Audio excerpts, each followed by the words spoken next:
Welcome to this video on the 10 most popular uses of NotebookLM. Let's explore the key capabilities of this tool.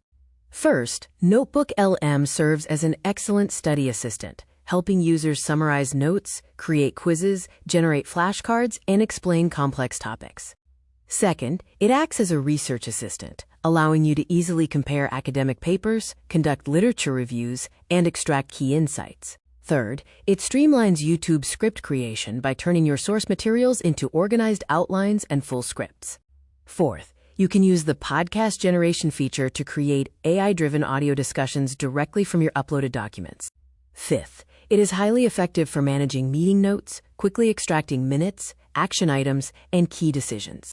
Sixth, NotebookLM assists with business analysis, helping you efficiently analyze complex reports, contracts, and company policies.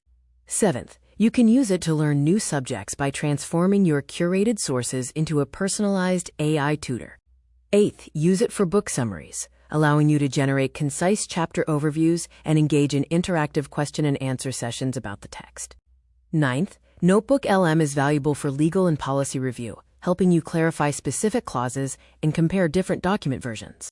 Finally, the 10th use is building a personal knowledge base, creating a fully searchable second brain for all your information. To get the most out of NotebookLM, remember these 3 tips. Always use quality sources, keep your notebooks organized, and verify all AI-generated outputs.